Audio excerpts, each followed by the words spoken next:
Bom, antes de mais nada, agradecer a sua vinda, Mônica Bruckmann. Seja bem-vinda à UNILA. Seja bem-vinda também ao ciclo de debates IMEA. É um prazer recebê-la aqui.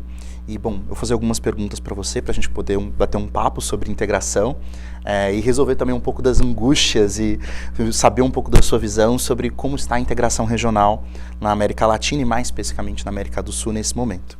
Ô, Felipe, para mim é uma grande alegria estar aqui com vocês. Cada vez que eu venho à UNILA me dá aquela emoção de pensar um projeto de integração no âmbito universitário e a importância que tem essa universidade para a criação de uma identidade latino-americana, sul-americana, né? Agora, em relação à pergunta, realmente nós estamos num momento em que a correlação de forças políticas na região mudou. Digamos que os governos mais interessados no avanço da integração regional, aquele grande momento que a gente teve nos primeiros 15 anos do século XXI, de uma integração desde uma visão de soberania, de criação de instrumentos fantásticos de coordenação entre os nossos países, a Unasul, a CELAC, está num momento de grande ameaça, né? A Unasul, concretamente, que é um processo que eu acompanhei muito próxima, eu fui assessora da Secretaria-Geral da Unasul durante 2012 a 2014, foi um dos projetos que mais avançou na criação dos conselhos ministeriais, que eram exatamente os que elaboravam as políticas regionais, etc., está profundamente ameaçado. Como nós sabemos, já 6 países anunciaram seu desejo de sair do marco de integração da Unasul e nós estamos num processo em que a integração desde os governos está debilitada, mas o interessante é que essa visão integracionista não ficou apenas nos governos, eu acho que está nos movimentos populares, na sociedade civil, na academia inclusive, não? Então na academia e os movimentos sociais agora são espaços importantes de recuperação desse debate e recuperação também do que é a estratégia como possibilidades futuras. Acho muito interessante ter apontado isso, porque a gente sempre discute aqui na UNILA que a integração vai além do governo. Né? A integração ela é uma proposta, no caso brasileiro, institucional, né, constitucional, mas também uma proposta da sociedade, né, diferentes espaços. Como que você vê a participação dos movimentos sociais, das ONGs, das próprias empresas mesmo e também das universidades nesse contexto? Bom, sem dúvida, durante esses primeiros 15 anos de grande avanço dos processos de integração, nós tivemos um papel importante dos governos progressistas, os governos de esquerda, nesse processo, nessa construção. De fato, foi uma construção institucional de cima para baixo, que teve uma resposta importante nos movimentos populares, nos movimentos sociais, as associações em geral, inclusive o empresariado, que teve alguma resposta no sentido de pensarmos em estratégias de industrialização regionais, etc., né? Eu acho que nesse momento a academia é muito importante, porque nós temos um acúmulo de avanços fundamentais, temos um acúmulo, inclusive, de uma visão que fosse desdobrando em elementos analíticos, em elementos de políticas públicas. Por exemplo, uma das questões mais interessantes desses primeiros 15 anos, eu acho, foi a forma em que se pensaram os vizinhos. Porque nós vimos de uma fase anterior em que você, desde o ponto de vista da defesa, por exemplo, e o Conselho de Defesa Sul-Americano foi um dos que mais avançou nessa doutrina da integração. Você via o vizinho como uma ameaça, um potencial inimigo. Então, todo o trabalho de fronteiras entre os nossos países estava muito marcado por essa visão. Quando você começa a pensar em políticas regionais, de infraestrutura, de gestão de territórios de fronteira, de colaboração acadêmica, científica, possibilidades de cadeias regionais de valor e processos de industrialização, você quebra esse paradigma. Então, seu vizinho não é mais uma potencial ameaça ou inimigo, esse é o parceiro, esse é o colaborador. E isso muda totalmente a visão e muda totalmente o conteúdo dos projetos. Eu me lembro muito, por exemplo, uma reunião de COSIPLAN, que é o Conselho de Planejamento, Integração e Planejamento, Infraestrutura e Planejamento da Unasul, em 2012, 2013, uma reunião técnica para discutir a carteira de projetos da malha multimodal que o COSIPLAN tinha para a infraestrutura na região. E foi apresentado um projeto de integração ferroviária entre a Argentina e o Chile. E quando foi apresentado o projeto, a conclusão era que era absolutamente inviável desde o ponto de vista econômico. Era muito caro, porque significava ou construir toda a malha ferroviária chilena, ou construir toda a malha ferroviária argentina, porque essas duas malhas ferroviárias tinham sido feitas com tecnologias diferentes para evitar que exatamente tivesse um trânsito entre um país e outro. Era uma demarcação de fronteiras, né? Então veja vocês como esse paradigma é quebrado nos elementos assim mais básicos, mais concretos da integração, né? Aí você vê como é que essa mudança de paradigma de ver seu vizinho, seus vizinhos como colaboradores, como possibilidade de pensar projetos regionais comuns, é um grande avanço. É um grande avanço, inclusive, desde a perspectiva de ver a política pública regional e as políticas públicas nacionais desde um outro marco, né, de avaliação. E isso é uma conquista. Isso é uma conquista importante. Eu tenho dentro do que você falou, que eu acho que é muito interessante, essa ideia da superação da lógica do inimigo ou da rivalidade, eu tenho uma ansiedade em relação a isso. Eu gostaria de ouvir sua impressão sobre isso. A questão hoje da crise na Venezuela, eu diria também a crise com a Venezuela. De que maneira que esse conjunto de crises que envolvem a Venezuela, né, são várias crises geopolíticas, locais, políticas, econômicas, e a própria dinâmica da crise migratória também, que é muito mais grave em países como a Colômbia, como o Equador, do que no caso do Brasil. Como que a gente pode manter esse processo de construção, de integração, em um momento de tanto tensionamento em torno da Venezuela? E como que nós, na sociedade civil, na academia, ou até mesmo nas ONGs, no empresariado, podemos contribuir com isso? Olha, veja, realmente eu venho defendendo uma tese há alguns anos que faz parte das conclusões das pesquisas que a gente vem fazendo. Nós defendemos a tese de que existe uma disputa global por recursos naturais estratégicos que tem se militarizado profundamente desde 2001 em adiante, né? Desde a colocação da guerra contra o terrorismo global como um elemento central da política dos Estados Unidos para o resto do mundo, né? E no caso da Venezuela, o que acontece é que a Venezuela tem a primeira reserva mundial de petróleo, tem 19, quase 20% das reservas mundiais de petróleo, é a primeira reserva mundial como país.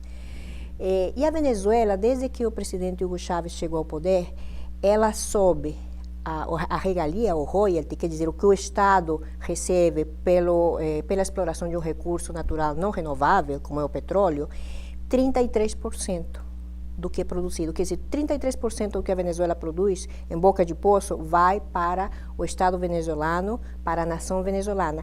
Esse 33% é mais ou menos a regalia internacional, o que se pratica em outros países, né, pela renda da terra.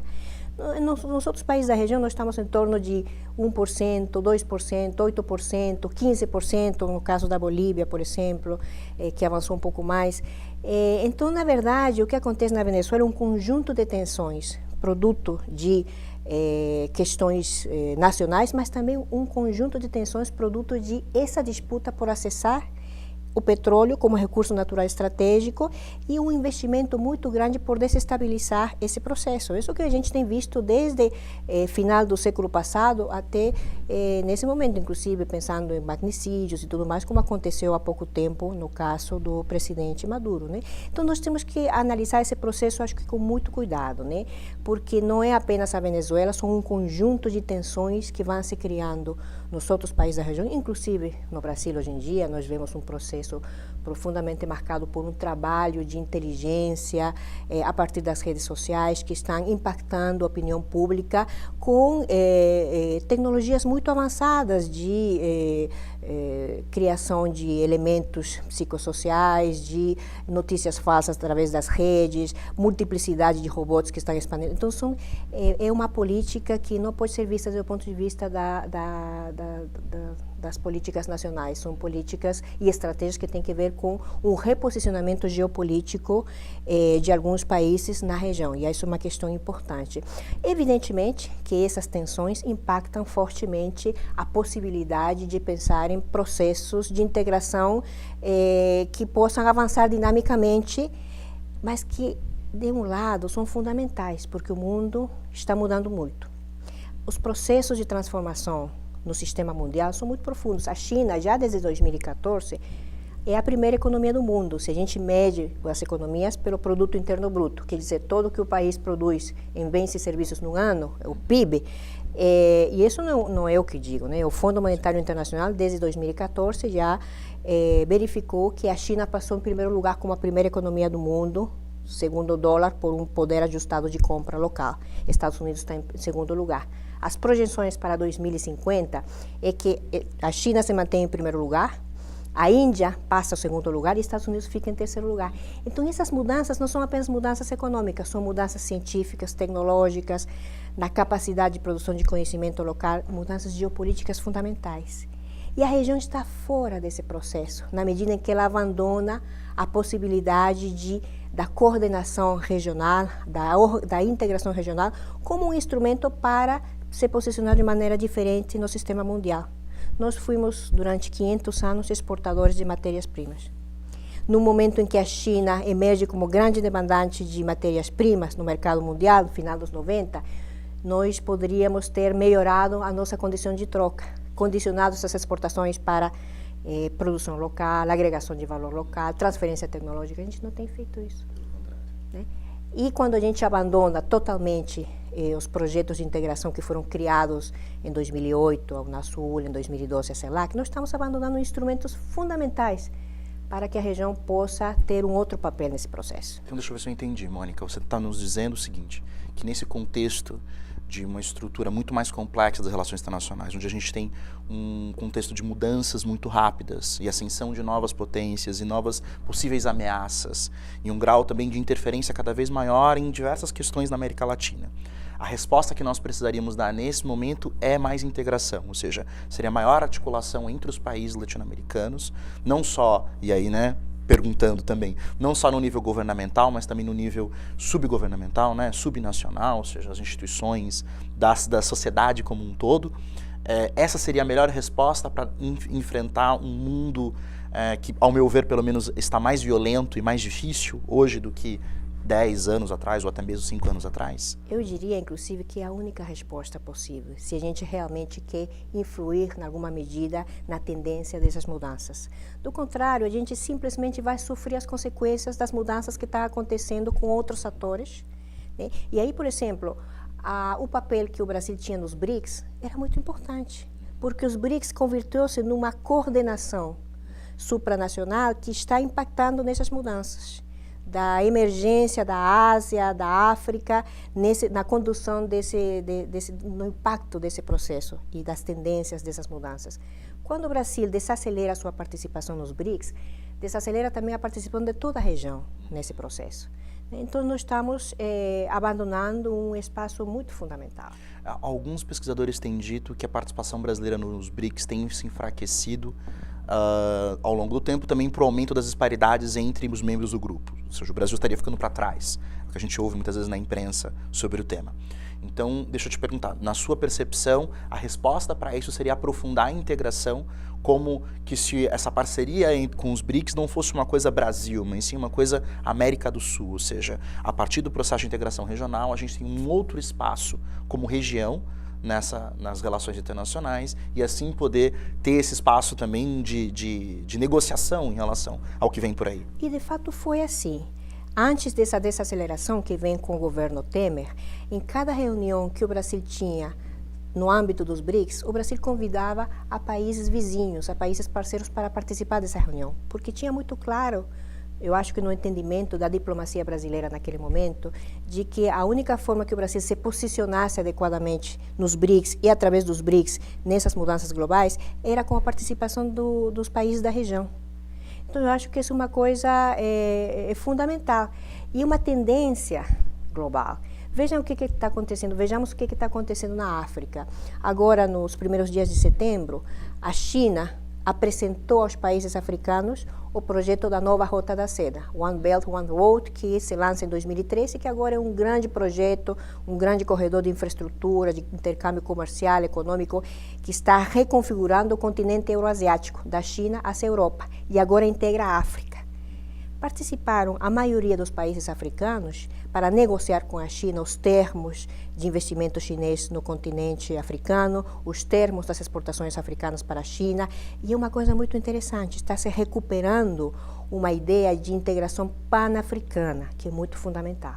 E o tipo de investimento que a China vai fazer na África, que agora já tem um fundo de 60 mil milhões de dólares, é o fundo que a China destinou para a construção de infraestrutura e o financiamento de projetos na África, tem condições muito diferentes das do Banco Mundial, por exemplo. São empréstimos que vão de 20 a 40 anos, que têm juros zero, alguns deles são a fundo perdido, outros serão pagos com bens e serviços, que a China interessa muito os recursos naturais da África, é verdade, né?